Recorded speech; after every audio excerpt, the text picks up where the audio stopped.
Kenapa Persija Jakarta sulit menang trofi dalam beberapa tahun terakhir? Persija Jakarta adalah salah satu klub terbesar dan paling bersejarah di Indonesia. Bahkan klub ini memiliki sejarah panjang sejak era Perserikatan dan pernah menjadi salah satu tim paling dominan di sepak bola nasional. Namun setelah sukses menjadi juara Liga 1 musim 12, Persija kembali mengalami masa sulit dan gagal meraih trofi dalam beberapa musim terakhir. Banyak faktor yang membuat Kemayoran kesulitan kembali menjadi juara meski memiliki supporter besar, fasilitas bagus, dan pemain berkualitas internasional. Perubahan pelatih yang terlalu sering. Salah satu masalah terbesar Persija dalam beberapa tahun terakhir adalah kurangnya stabilitas pelatih. Hampir setiap musim Persija berganti pelatih dan strategi permainan terus berubah. Ketika sebuah tim terus berganti pelatih, maka pemain membutuhkan waktu lagi untuk beradaptasi dengan taktik baru.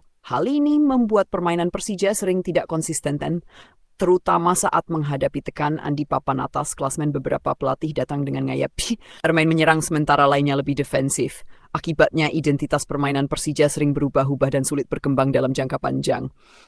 Ketergantungan pada pemain tertentu.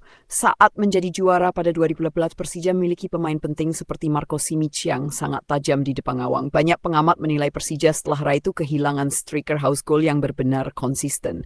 Ketika Simic mengalami penurunan performa atau pergi dari tim, Persija kesulitan menemukan pengganti yang mampu mencetak banyak gol secara rutin. Masalah penyelesaian akhir juga sering menjadi sorotan. Banyak pertandingan sebenarnya dikuasai Persija tapi gagal dimenangkan karena kurang efektif di depan gawang lawan.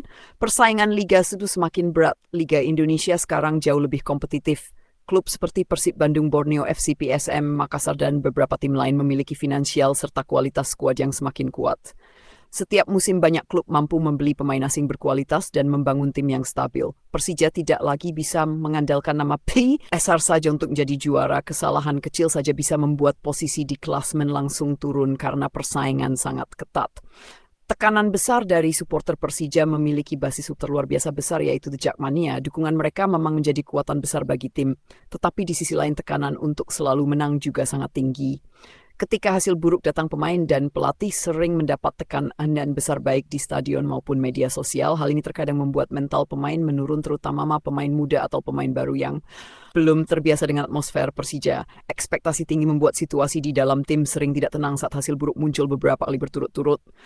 Tidak konsisten dalam membangun tim klub. Juara biasanya mempertahankan kerangka utama pemain selama beberapa musim. Namun Persija sering melakukan perubahan besar dalam skuad setiap musim. Banyak pemain datang dan pergi sehingga chemistry tim sulit terbentuk dengan sempurna. Padahal kekompakan sangat penting untuk memenangkan liga panjang seperti Liga 1B. Beberapa transfer pemain asing juga dinilai kurang maksimal sehingga kontribusinya tidak sesuai harapan. Faktor stadion dan home base dalam beberapa musim Jaja juga sempat mengalami masalah home base. Tim sering berpindah-pindah stadion sebelum akhirnya mulai fokus menggunakan Jakarta International Stadium atau JS. Ketidakstabilan kandang membuat atmosfer dan kenyamanan tim tidak maksimal. Padahal besar biasanya sangat kuat ketika bermain rutin di stadion sendiri.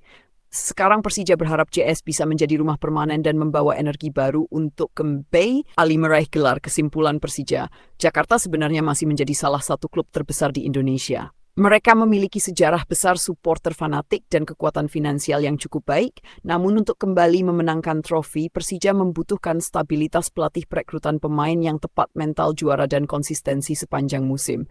Jika semua itu bisa diperbaiki, bukan tidak mungkin Macan Kemayoran kembali menjadi penguasa sepak bola Indonesia dalam beberapa tahun ke depan.